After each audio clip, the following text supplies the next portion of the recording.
I'm Gabe from Idiomatic Affiliates, and today I will be explaining how to add a customized translation and apostille order form to your website. No coding involved. There are a few caveats here. One is you need to have Jotform, which is free. There's a free version. As your translation business ramps up, you can, of course, upgrade, which is worthwhile because there is a limit to how much memory Jotform allows you in the free version. Otherwise, the form is fully functional. There's no difference between the free form version and the paid version. As I say, just memory and also how many forms you can create, but I believe you can create up to 100 forms in the free version, which should be enough for anyone. Now, in my screen, I already have Jotform opened. I have my account, and I have forms that I have created.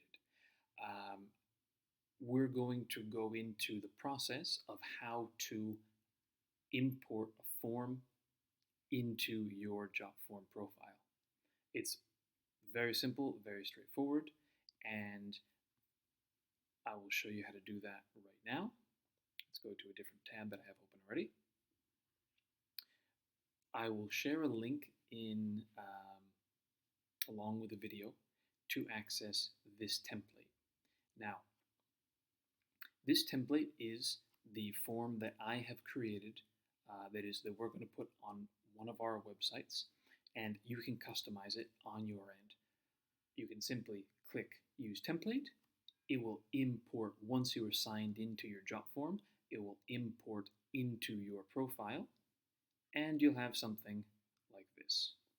Now, this is the Jotform. Now, I've marked mine just so I know which one it is as Imported Translation Order Form. Jotform is very straightforward and it's quite intuitive.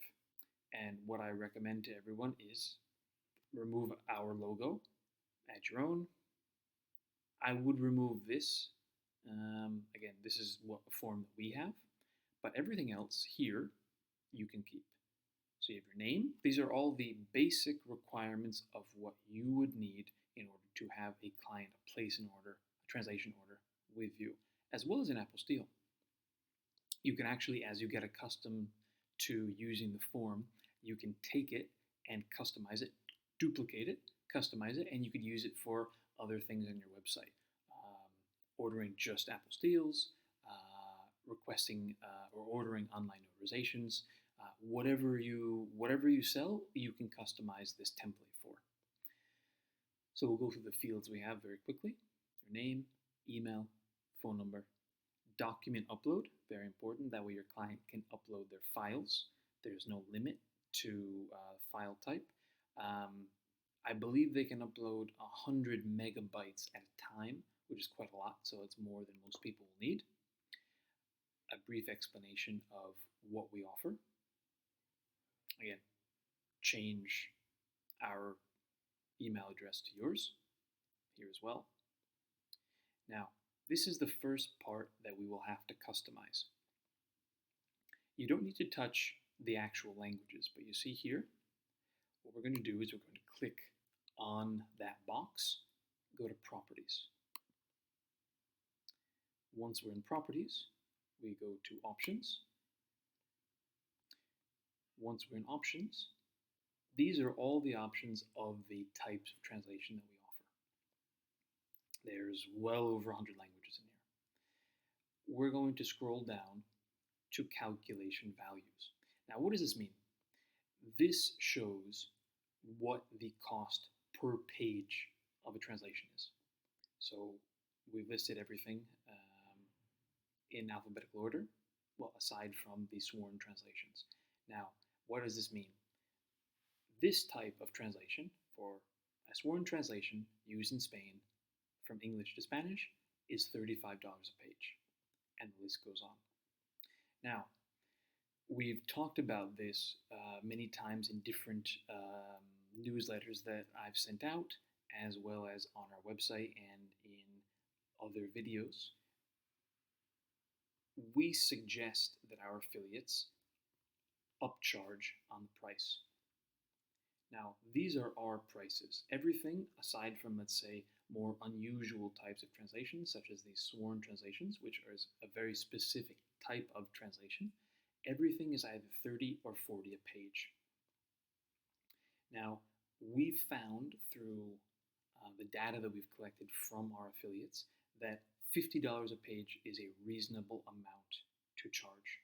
That's what the market will accept. So what I would do is go through here, for example, let's take Albanian. We can change that to 50, and that's it. And now, when a client looks for that language in the dropdown, the price will change to 50. There's no need to save it either. It's automatically saved. We can X out of that. Okay. Number of pages to translate. Leave that as it is. Same thing. Change your email. Estimated turnaround time. Estimated turnaround time is calculated through the form automatically based on the number of pages that the client needs to translate. When you have the form built, that will appear here. Do you need a rush translation? If you do, for example, you can add a surcharge of 50%. Click yes, and then in the total price, an additional 50% will be charged. Leave this as it is. Now, we're going to go back and we have another point where we can change the price. This is just a arbitrary price that I have put in. But again, we go to Properties, Options. Make sure to change this as well, depending on what your price is. Scroll down, Conditional Values. Now, what does this mean? In this case, the arbitrary price that I've made is $199 for the first apostille of the translation. Now, one thing to clarify here again, the apostille option is to apostille the translation.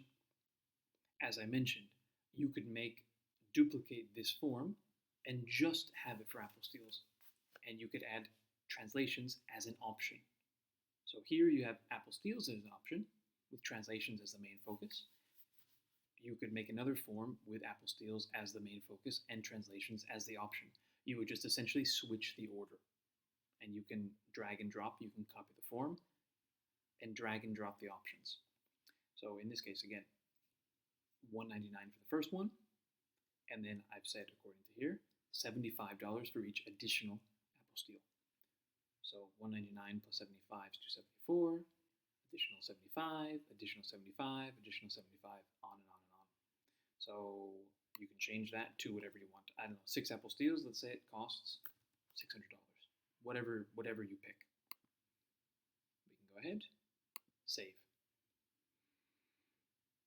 I would recommend leaving these.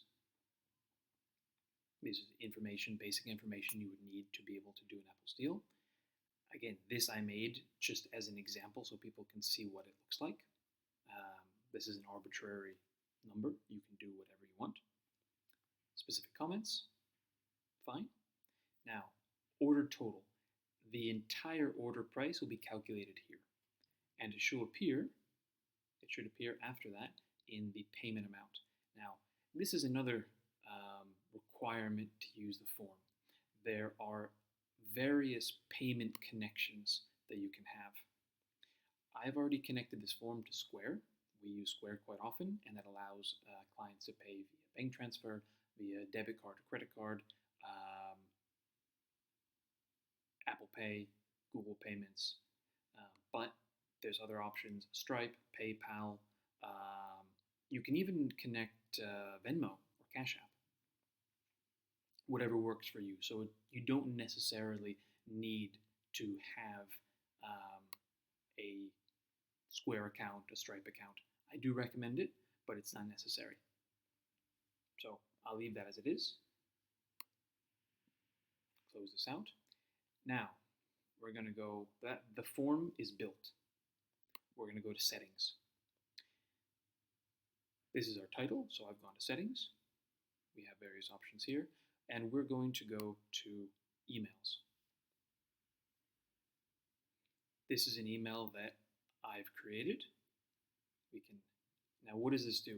This will tell us, as you can see an example here, that when we receive a notification, or when someone places an order through the form, we will receive a notification. And that notification, the title of the email will be the name of the form plus the name of the person who has filled out the form. You can change that to whatever you want, and you can also send a test email. In this case, because I am the owner of the form, I want to receive notifications that someone has placed an order. I am the recipient email. And again, you can change this to whatever you want. Thank you page. You can change this as well to whatever you want. You can edit this, you can remove the photo. Notifications. Now, this is quite cool. You can have notifications sent to your WhatsApp, to your to your phone text messages.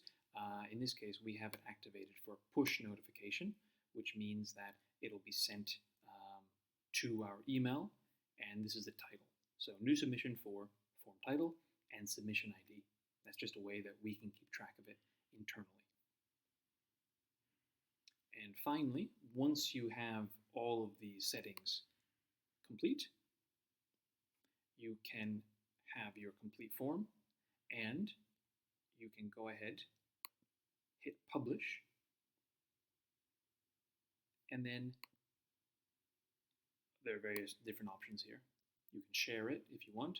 You can put it on Facebook, LinkedIn, X, WhatsApp.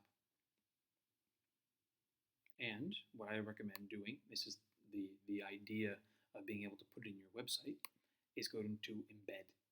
Now, I'm going to take this, copy this code.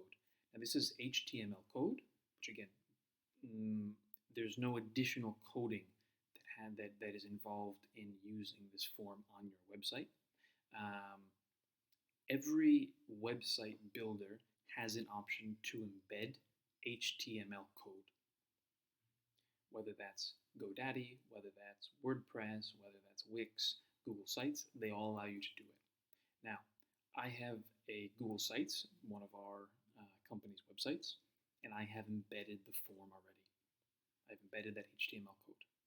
And that, when it's embedded, will look like this.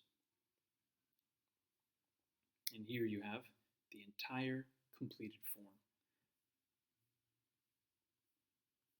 And in this case, we should have the payment option already built in. Now you can go ahead and implement the same procedure on your website. If you have any questions, of course, we're always here to help, and we look forward to helping you grow this part of your business.